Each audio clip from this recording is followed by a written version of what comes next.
there's a snail, a marine snail, called a periwinkle snail. It's quite common. It's found around the world. It's found in Mumbai as well.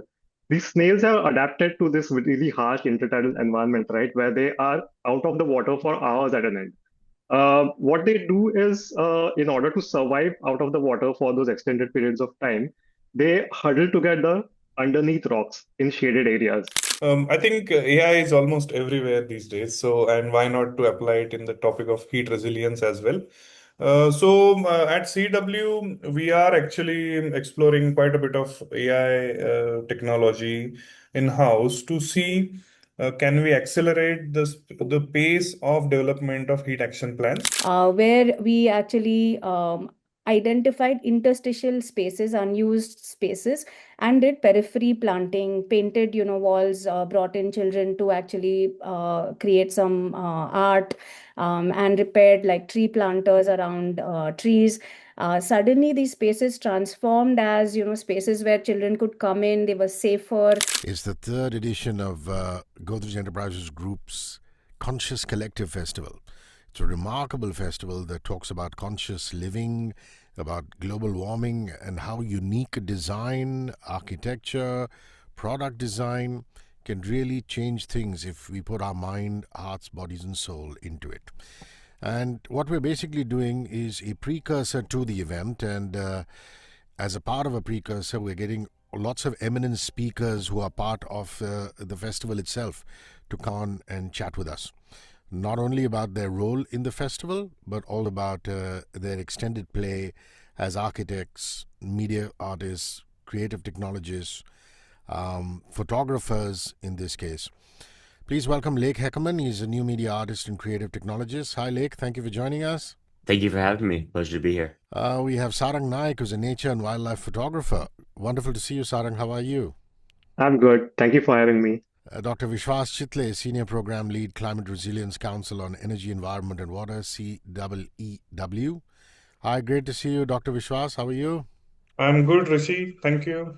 And Lubaina Rangwala joins us again. She's Program Head, Urban Development and Resilience, Sustainable Cities and Transport Team, WRI India. Hi, Lubaina. All well? Yes, Rishi, nice to be talking to you again. Dr. Vishwas, in a dense metropolitan region like Mumbai, what does your climate risk research reveal about pockets where heat stress is likely to intensify the fastest? Yeah, thanks for having me on the show. So earlier this year, we published a study on India's heat risk index, which where we quantified risk to extreme heat for all the Indian districts.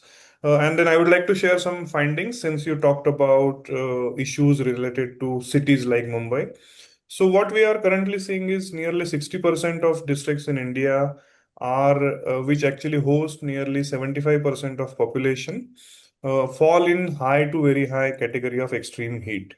Now, this means that there has been a severe change in terms of the increase in number of very hot days, increase in number of very warm nights as well. And especially when we look at the major cities like, metropolitan cities like Mumbai, Chennai, Bangalore, we see that the rise in warm nights is very sharp in the last decade. In last decade itself, Mumbai saw 15 additional warm nights per year. And compared to that, Bangalore saw 11, Jaipur saw 7, and Delhi saw 6. So, this is what is happening in terms of increase in the overall temperature.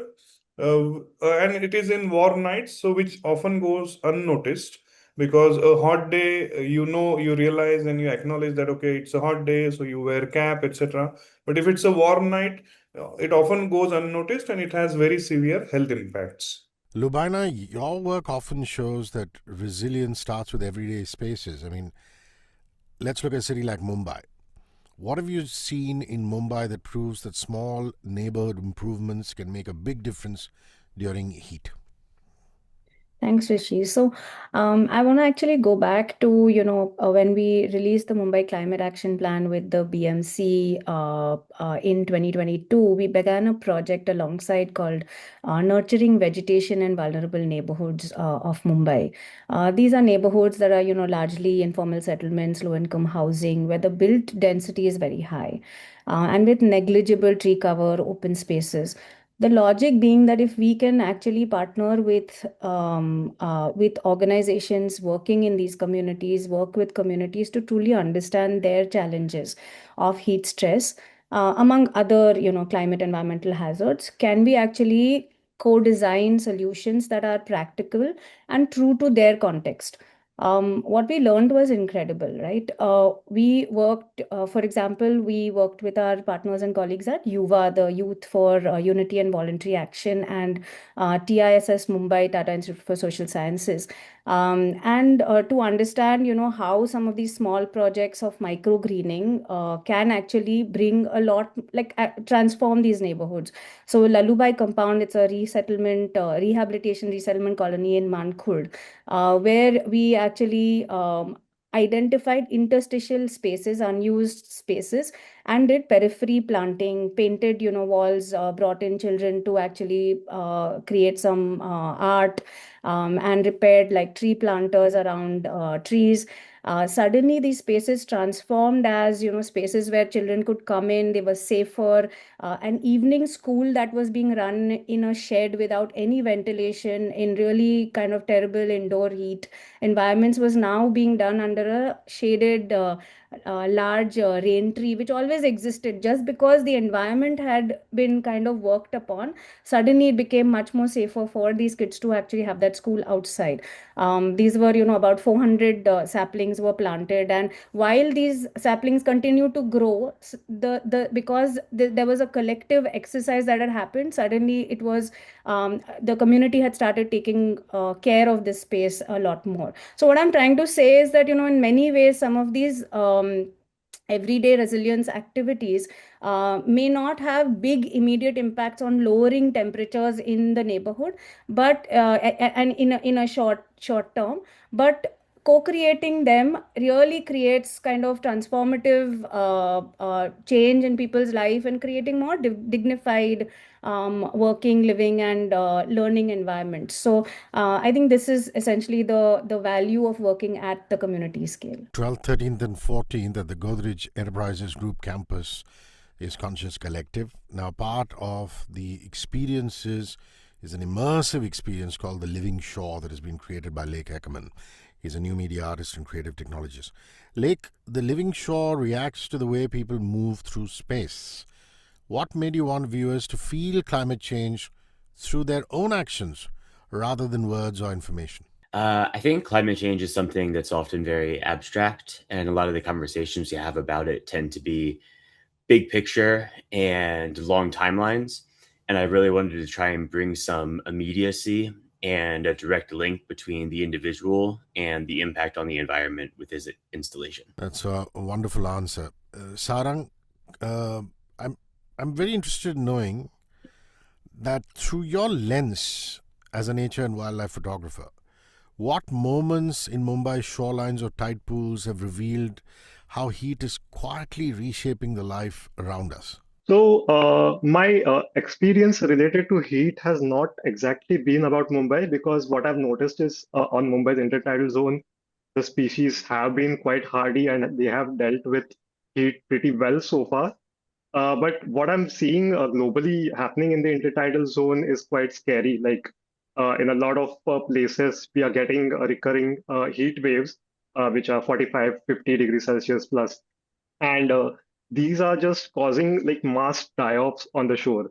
These small creatures like mussels, oysters, starfish, they are literally getting cooked on the shore, and the entire shore dies off. And this is something we luckily haven't seen in Mumbai yet. Mumbai has other problems like pollution and trash, but so far we haven't seen mass die-offs like that. The one sort of mass die-off that happened maybe a few decades ago was the corals. A lot of corals on the city shores. There used to be a lot of corals. There still are a lot of corals, but there used to be a lot more, and the numbers have been reducing. So that is something I have noticed over the years. Dr. Vishwas, let's talk about data. You work with data from a range of urban environments. What kind of climate information could help cities in the Mumbai region make more proactive decisions about health, about heat resilience? That's a very important question, Rishi. If we talk about, say, building heat resilience, It all goes down to, say, identifying which wards within your city are at the highest risk of heat, which means that we need to quantify the vulnerable population within these wards, the children below 6 years of age, senior citizens. We will have to do documentation of all of that to be able to really identify what kind of population resides in each of the wards and what kind of risk lies there when there are extreme heat impacts. So that's the first thing. The second thing is, India Meteorological Department issues regular early warnings whenever there is a heat wave that is predicted, because heat waves generally don't occur suddenly. There is a slow onset kind of movement during the heat waves. So when a heat wave is predicted in the next week or in next 3 to 4 days, I think the health department within the cities need to proactively act upon, say, issuing advisories for do's and don'ts that the people need to follow. We can also engage, say, various media formats like radio, TV, and various social media platforms to make people aware about these facts that during the time of heat waves, during the time of especially orange and red alert, you need to restrict your movement outdoors, because you might think that, okay, I know this is summer, it's always hot during the summer, but the summer is not the same anymore that used to be like 10 years back. It has gotten 3 to 4 degrees hotter. It's much more humid, which is impacting your body. So that kind of awareness needs to be built among the citizens so that they are also able to take care of themselves. And then the city officials need to prepare health sector very well. So I have seen some examples like Mumbai. Some of the hospitals had established heat stroke wards to deal with patients coming with heat related illnesses. So such health sector preparedness is also very important to deal and respond in real time with these kind of challenges. Now, at Conscious Collective, there are also conversations, dialogues on conscious living, collective responsibility, and resilient business. On the 12th of December, there is a session at 3:45 in the afternoon. It's moderated by Dr. Vishwas Chitle, and it features Rubaina. Lubaina is speaking along with Prachi Merchant and Abhijit Ghorpade. Abhijit is from the government of Maharashtra, Prachi is from UNEP, and Lubaina, as you know, is from WRI. They're speaking on cities in balance, conservation, and sustainable urban development. Tickets are live at Book My Show. Entry is absolutely free. Why I say go to Book My Show is register. So not so much buy tickets, but just register so that it's a confined space. People know how many, the authorities or people who are organizing it know how many people are coming so that they make arrangements accordingly. So please, registering on Book My Show is a must. Lubaina, you work very closely with communities on the ground. What are people in dense urban areas taught you about how they cope with heat long before formal plans actually reach them? So, about a decade ago, when the emergency didn't seem as overbearing, a lot of personal resilience measures were employed by people, like keeping themselves hydrated, staying away from the sun, trying to be indoors as far as possible, moving to mechanical cooling, like investing in mechanical cooling, etc. But now, we are seeing a lot more changes in the built environment where communities are actually coming together, maybe planting trees, thinking about cooling in a much more systematic manner, whether it is, through nature or even investing in air conditioning. I mean, you're seeing a lot of people living in slum settlements and low income housing actually putting aside income and and investing in mechanical cooling, also employing solutions, more sustainable solutions like cool roof technologies, shading devices. I mean, and then of course there are cities where there are plans, and the government is supporting a little more kind of collective measures. Like in Chennai, shopkeepers are coming together, and building and maintaining shading devices, water coolers in the public realm, misters at traffic junctions. So some of these kinds of solutions are really accepting that now the built environment really needs to start changing to be able to actually manage what we are experiencing in our cities. Lake, how important is a festival like this? Conscious Collective brings climate, community, and creativity together in one space. And what felt important to you about contributing an artwork that people are not just going to watch, but are going to shape with their presence? continuing that idea of immediacy, I think that the best lessons are often shown and felt rather than told. And in my research, I found that using tactile gestures and specifically kind of a physical memory aspect to the experience really helps that experience stick around. And to me, that's a big aspect of moving this message forward. And so that was the idea behind this. Sarang, your work often uncovers wildlife that thrives in the middle of the city. It's what we prefer to call hidden residents, quote unquote hidden residents. How can seeing these hidden residents change the way people think about coexisting with nature in a warming, crowded Mumbai, is my question to you. Mhm. So first of all, what I've noticed is absolutely nobody is even aware that these intertidal zones can be considered as wildlife. Even I, as a hardcore wildlifer, was not aware of this entire habitat until around 2016, 2017. So just taking people out there and showing them that these creatures exist and they've lived here forever, that alone is a huge eye-opening thing for a lot of Mumbaikars. Secondly, I think what a lot of us do, we have a group called Marine Life of Mumbai. We take walks, shore walks in Mumbai.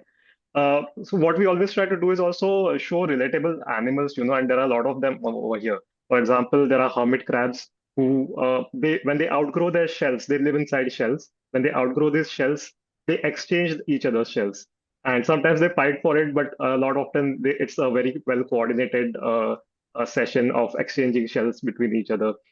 Then there are these creatures called zoanthids, which are a type of coral that have a symbiotic algae living inside them. Uh, the algae get protection from predators, and the corals get energy out of the photosynthesis.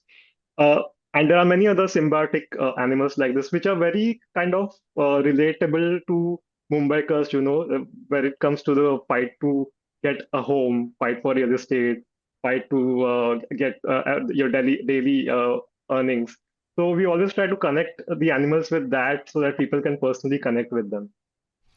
Dr. Vishwas, you worked in such different geographies, and that's fascinating, from the Himalayas to major Indian cities. What has all your experience taught you about how communities adapt to extreme heat in very diverse conditions? What might be true for the mountain ranges up in the north will not be true for a coastal city like Mumbai. I think communities always acknowledge and appreciate the fact that, something like climate change is impacting us. And then, at least in case of, say, Nepal, Bhutan, what I have seen is the community forestry also is one of the major practices that they have been doing over, say, last couple of decades. In the middle of 80s, Nepal was going through some natural degradation process, the nature was degrading at a faster rate, and then that's when the community forestry program was introduced. And now in the last 3 to 4 decades, Nepal's forest has increased very significantly, to the extent that it has got really dense patches in the middle of mid hills and also along the foothills of Himalayas. And this increase is in the tune of 30 to 40% increase in overall green cover of the country, which is very significant. So these kind of community practices do exist in countries like Nepal, Bhutan, also in India. There are a lot of community groups which take care of the forest, and we have documented a couple of them through our Faces of Climate Resilience video series, in which there are community groups from Uttarakhand, which are women-led groups which are taking care of the forest in the neighborhoods, especially from forest fires. Because when the problem of heat increases, of course, issues like forest fire are on the rise. So people are taking care of these kind of challenges. But when it comes to, say, specifically to cooling solutions, what we have been doing at CW is also documenting some of these experiences from various parts of the world. So we have drafted a compendium of cooling solutions, which is currently in, say, draft format, in which we have been able to document various cooling solutions from more than 20 different countries in the world, also including some of the experience from India. And then some of these solutions are actually at, say, individual level, at infrastructure level, at community level, or even for that matter at district and beyond scale. So these solutions do exist. I think it is all about documenting them, documenting the best practices, and then sharing them with the wider world, which then can really take notice of it, and then can really utilize some of these best practices into action. Lubana, cities talk a lot about nature-based solutions, but they can feel a bit abstract. What helps these ideas become real felt improvements? For example, in places like Thane. I'm actually going to talk about a project in Mumbai recently called the Marul Urban Forest that BMC built and opened in June this year. It's a short walk from the Marul Naka metro station. It's basically built on the principles of sponge infrastructure. It's along the Mithi River. It's about 3.5 acres and 10,000 new saplings and trees planted. It has 2 detention ponds, an eco STP. So I'd gone there one Sunday evening, and a lot of residents from that locality. And Marol is a highly industrialized neighborhood. You must know as a Mumbaikar, extremely high heat stress in the neighborhood. A lot of residents coming there for their daily evening walks, kids using it as a routine sort of park. But it is built on the principles of nature-based solutions. I was walking behind these two girls and overhearing, their conversation. And one of them was saying that these are the kind of trees you only see in the villages and never in Mumbai. And this was said in, Marathi. So I think these are the kinds of impacts that will actually, I mean, when you're seeing, tangible sort of changes in the built environment, because the cities, and this is across Indian cities, have become so unfriendly and unrelatable to most people, moving to big cities from villages, that these are just these relationships with nature are kind of almost lost and severed when you move to a city. Being able to bring that back is the real kind of tangible change that we can work towards, really connecting people, nature, and climate yeah, and that's what the opportunity that nature-based solutions really offer. Sarang, so much of Conscious Collective is about reimagining cool as balance, as care, as connection. From your extensive fieldwork, what natural behaviors or patterns in marine life really embody this idea of cooling or calming the world around them? Yeah, I would like to mention 2 examples. There's a snail, a marine snail, called a periwinkle snail. It's quite common. It's found around the world. It's found in Mumbai as well. These snails are adapted to this really harsh intertidal environment, right, where they are out of the water for hours at an end. What they do is, in order to survive out of the water for those extended periods of time, they huddle together underneath rocks in shaded areas. And they also seal off the openings of their shells. They stick like a vacuum. They stick to the rock. This helps them to conserve moisture, and it also helps them not to overheat. And that is something you can go and see on the shores, even at Bandra, at Juhu. The other example I feel is, again, coming back to the corals. One fascinating thing they do is, they have these fluorescent dyes inside them, which protect them against the sun's harmful UV rays. The way they do this is these compounds absorb the harmful UV rays, and they release them in a different wavelength, which makes those corals look like they are glowing. Now, it's not visible in the daytime because that glow is very faint. At night, the sun is not present, so you can't see it. But if you take a small UV light and if you shine it on a coral on the shore, it will glow.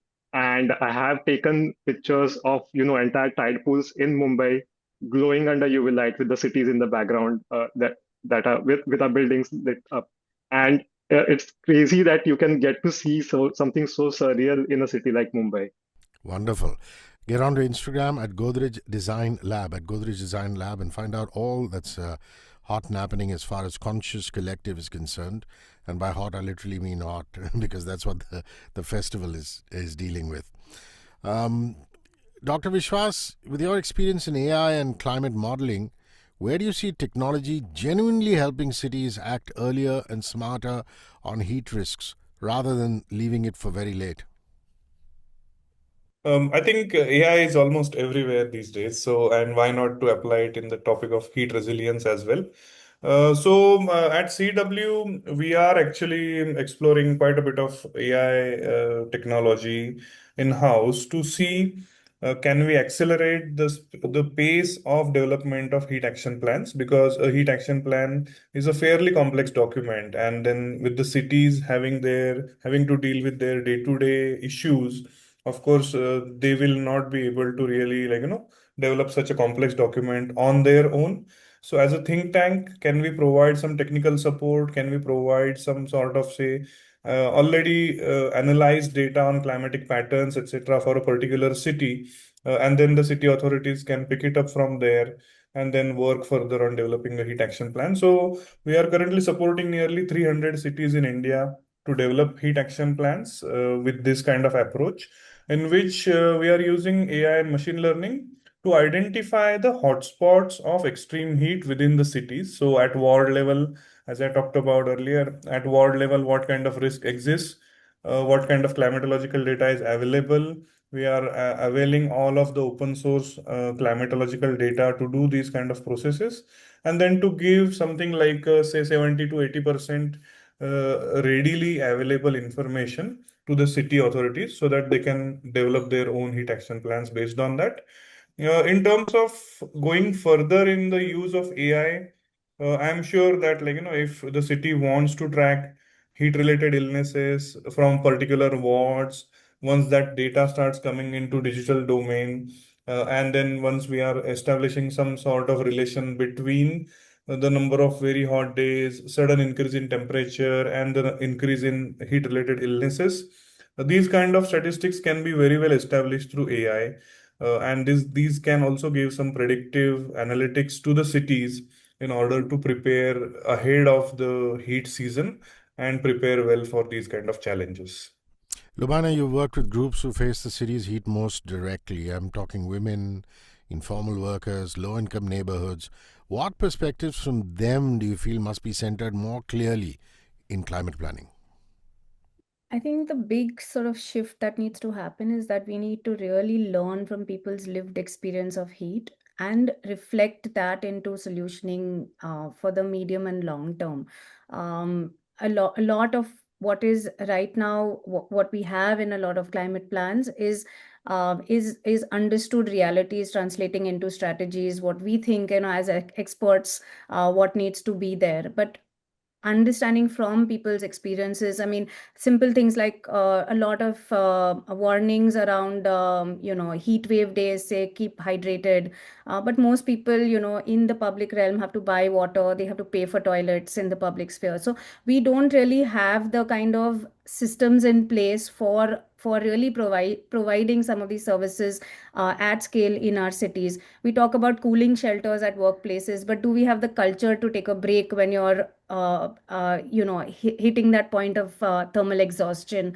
And what are then these kinds of cultural shifts that have to also happen as part of climate planning exercises? So I think what I'm trying to say is that it is there are certain strategies that actually need to be part of climate action plans or heat action plans, but a lot of conversations and learning, co-learning from each other to actually make these strategies work, even seem practical or not, that dialogue needs to really be part of the entire climate planning exercise, and it will always be a living document. I think that is something we should understand, because the hazards and the risks are constantly changing. Lake, your work often turns a room into an experience. When creating this particular installation for Conscious Collective, what feeling did you hope people would walk away with the moment the environment shifts in response to them? And part B of that question has got to be, as an artist, what do you hope immersive experiences like yours can change in the way people think about their relationship with the environment? I think the answer to the first part is a combination of maybe some wonder and appreciation for the beauty of the natural world that is being presented to them. A lot of the species that Sarang mentioned are included in the exhibition in very large scale and high definition. And I think it's important to answer the second question Again, kind of recontextualizing the world that is maybe too often overlooked in the current modern society that has a lot of technology mediating the way that we live our lives, communicate to each other, and also interact with the environment. And I think it's important to use some of that technology and subvert its use case and use it rather to present the environment back to us, the consumers of the environment, so that we can appreciate what we are doing to it as we are doing it. Sarang, the living shore turns your marine footage into an emotional, interactive seascape. While creating it, what struck you most about how vulnerable and yet resilient Mumbai's coastal ecosystems truly are? I mean, these ecosystems are truly quite resilient. At least the species that have managed to survive in the kind of pollution we constantly throw at them, I've seen, for example, there's this animal called decorator worm. They are tiny worms that make these tubes, paper-thin tubes, and they attach anything they can find, any solid objects they can find around the tubes to protect themselves. And you'll see like entire mounds of thousands and thousands of these worms on shores like, say, Dadar Beach or Juhu Chowpatty. Um, Sometimes I've seen them even use pieces of plastic to line their tubes, and it's sad to look at. But for them, it's like another resource. It's there, so they use it. So, and then there are some corals on certain shores that have actually adapted to the high levels of pollution. Like they are there because the pollution exists. Maybe if the pollution is reduced, some other type of coral will come over there. So we see so much resilience in these animals. I've seen like a shore getting completely destroyed, and then within a year, things coming back again, things growing back again, if it's left alone.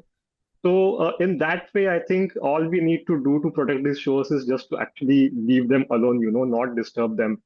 Uh, on the other hand, there are a lot of things that they are completely vulnerable to and helpless against, like, large-scale reclamations or encroachments. That is something that they just can't deal with because once you cover the entire shore with construction, then there's no way of anything growing back. So that is one way that these places are vulnerable, and particularly because we don't have a sort of policy to declare these places as protected as of now, or at least whatever policy there is not being implemented properly. So I feel like if these intertidal areas are declared as protected zones, as marine parks, then we'll see like a much more thriving ecosystem in Mumbai. Well, that's a wrap. Lake Heckaman, thank you very much. Thank you, Lubaina Rangwala, Dr. Vishwas Chitle, many, many thanks. And of course, Sarang Naik for talking to us. And see you at Conscious Collective, 12, 13, 14 December. Bye-bye. Thank you. Bye. Thank you. One world, your station.